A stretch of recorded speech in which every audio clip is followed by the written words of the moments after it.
Hi అండి. Welcome to my channel. మీరు intermediate కానీ, ఐటీఐ కానీ, పాలిటెక్నిక్ డిప్లొమా కానీ చేసేది ఉంటే ఆధార్ సూపర్వైజర్ అండ్ జనరేటర్ సంబంధించిన ఉద్యోగాలు పడ్డాయి. కంప్లీట్గా 282 ఉద్యోగాలు ఖాళీలు ఉన్నాయి. 15 డిస్టిక్లలో ఉన్నాయి. ఏపీ అండ్ తెలంగాణ కలుపుకొని. దాని యొక్క చివరి తేదీ వచ్చి అప్లికేషన్కి 31 జనవరి 2026 వరకు. ఇక వీడియోలో పూర్తి వివరాలకు మనము వెళ్ళే ముందు కంప్లీట్గా ఈ వీడియోని ఎక్కడ కూడా స్కిప్ చేయకుండా చూడండి. తెలంగాణలో మొత్తం 11 జిల్లాలలో ఖాళీలుగా ఉన్నాయి. అందులో వచ్చేసి ఆదిలాబాద్, హైదరాబాద్, కరీంనగర్, మహబూబాద్, నాగర్ కర్నూల్, నిర్మల్, పెద్దపల్లి, సంగారెడ్డి, వనపర్తి, యాదాద్రి, భువనగిరి, నిజామాబాద్లో 11 జిల్లాలలో ఖాళీగా ఉన్నాయి. ఇక ఆంధ్రప్రదేశ్కి వచ్చేసి 4 జిల్లాలలో ఖాళీగా ఉన్నాయి. అవి ఏంటంటే ప్రకాశం, గుంటూరు, విశాఖపట్నం అండ్ మరియు విజయనగరంలో ఖాళీలుగా ఉన్నాయి. దానికి కావాల్సిన ఎడ్యుకేషన్ క్వాలిఫికేషన్స్ వచ్చి చాలా సింపుల్గా ఉందండి. 12th క్లాస్ అనేది ఉండాలి. ఇంటర్మీడియట్ కానీ సెకండ్ ఇయర్ పాస్ అయిన వారు ఉండాలి. ప్లస్ లేదా 10th క్లాస్తో పాటు 2 సంవత్సరాల ఐటీఐ కోర్స్ చేసిన వారైనా దీనికి అర్హులు.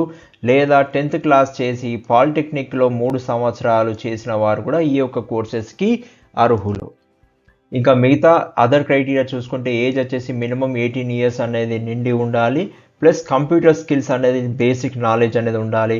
ప్లస్ ఆధార్ సర్టిఫికేట్ అనేది ఉండాలి. ఆ ఆధార్ సర్టిఫికేట్ సంబంధించింది ఎలా పొందాలనేది కూడా ఈ వీడియోలో మీకు కంప్లీట్గా డీటెయిల్స్ చెప్తాను.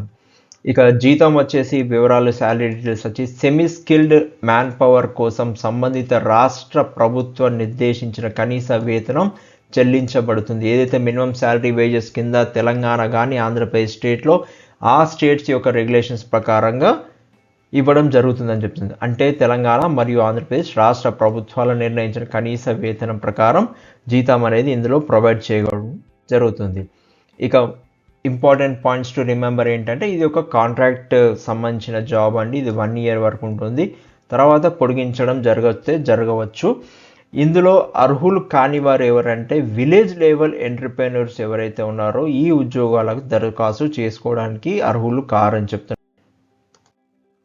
ఇక సర్టిఫికేట్స్ ముందుగా చెప్పాను కదా ఎలా పొందాలి అంటే 2 ఎగ్జామ్స్ ఉంటాయండి. ఒకటి ఆధార్ సూపర్వైజర్ పరీక్ష 1 అని ఉంటుంది. ఆ అర్హత కోసం మీరు ముందుగా ఆధార్ సూపర్వైజర్ పరీక్ష పాస్ అవ్వాలి. ఆ పరీక్ష రాయడానికి ఈ యొక్క కిందన లింక్ ఇచ్చాను. నేను డిస్క్రిప్షన్ బాక్స్లో కూడా ఈ లింక్ ఇస్తాను. ఇది క్లిక్ చేసి మీరు ఆ పరీక్ష అనేది రాయాలి. రాసినప్పుడు మీరు పాస్ అయిన తర్వాత మీకు ఒక సర్టిఫికేట్ అనేది పొందడం జరుగుతుంది. మీరు పరీక్ష కోసం అప్లై చేసినప్పుడు మీ అభ్యర్థన స్టేట్ టీంకు వెళ్తుంది. అంటే తెలంగాణ అయితే తెలంగాణ టీంకి అండ్ ఆంధ్రప్రదేశ్ అయితే ఆంధ్రప్రదేశ్ టీంకి వెళ్తుంది. వారు ఆమోదించిన తర్వాతే మీరు పరీక్షకు హాజరు కాగలరు. దాని తర్వాత 2వ టెస్ట్ వచ్చేసి ఎలా అంటే ఎల్ఎంఎస్ సర్టిఫికేషన్ కోసం ఒక టెస్ట్ ఉంటుంది.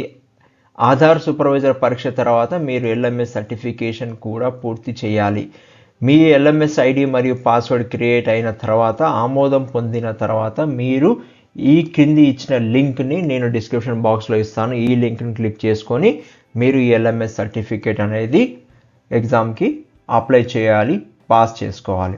ఈ 2 సర్టిఫికేట్లు ఈ ఉద్యోగానికి చాలా అవసరమైందని చెప్తున్నారు.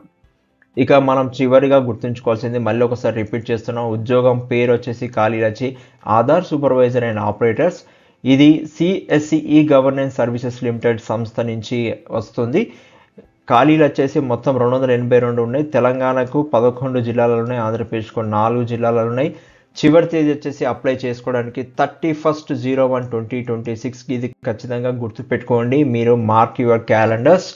అర్హత ఉన్న అభ్యర్థులు ఆలస్యం చేయకండి. వెంటనే సర్టిఫికేషన్ ప్రక్రియని ప్రారంభించండి. ఈ సమాచారం మీకు ఉపయోగకరం అనిపిస్తుంటే ఈ వీడియోని లైక్ చేసి అవసరం ఉన్న వారికి షేర్ చేయండి. దయచేసి మా ఛానల్ని సబ్స్క్రైబ్ చేసుకోండి. ఇలాంటి మరిన్ని ఉద్యోగ అప్డేట్స్ కోసం జాబ్స్ అని కామెంట్ చేయండి కామెంట్ బాక్స్లో. Thank you. All the best to the aspirants. Thank you.